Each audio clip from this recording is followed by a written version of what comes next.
বন্ধুরা, translate into English অর্থ হচ্ছে ইংরেজিতে অনুবাদ করো। আমি কাজটি করেছি। ভার্ব হচ্ছে করেছি। ভার্বকে কে বা কারা দ্বারা প্রশ্ন করে যাহা উত্তর পাওয়া যায় তাহাই সাবজেক্ট। কে করেছে? আমি করেছি। কি করেছি?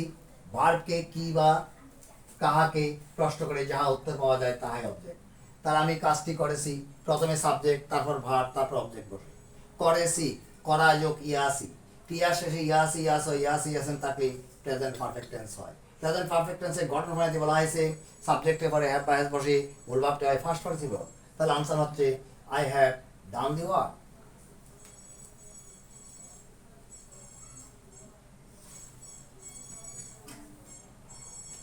এক নম্বরের ইংরেজিটা হচ্ছে I have done the work. Do অর্থ করা, প্রেজেন্ট টেন্সে, ফার্স্ট টেন্সে দি, ফার্স্ট পার্টিসিপল ডান, তাই মূল ভার্বের first participle I have done the work. এক নম্বরের কাজ শেষ। 2 নম্বর, তারা এই মাত্র কাজটি করেছে। এই মাত্র থাকলে প্রেজেন্ট পারফেক্ট টেন্স হয়। তারপর একটু বাংলা রূপ দেখে নিই। করেছে, তাহলে করেছে হচ্ছে প্রেজেন্ট পারফেক্ট টেন্স, করা যোগ ইয়ে আছে। তাহলে I have done the work just now. Just now অর্থ এই মাত্র, সরি আই নয়, they have done the work just নাও।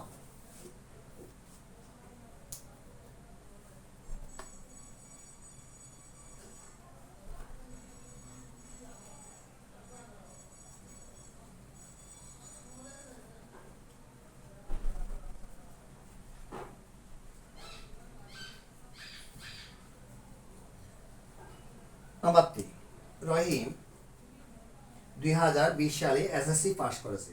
বন্ধুরা, এটা প্রেজেন্ট পারফেক্ট টেন্সের রূপ, কিন্তু প্রেজেন্ট পারফেক্ট টেন্স হবে না, কারণ 2020 সাল আর এখন 2025 সাল, এটা অতীতকালের ঘটনা।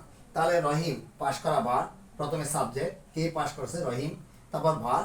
তাহলে Rahim passed SSC in 2020। Rahim passed SSC in 2020। Rahim passed SSC, Rahim passed SSC in 2020। বন্ধুরা, সালের আগে প্রিপোজিশন বসে ইন, মুখস্থ।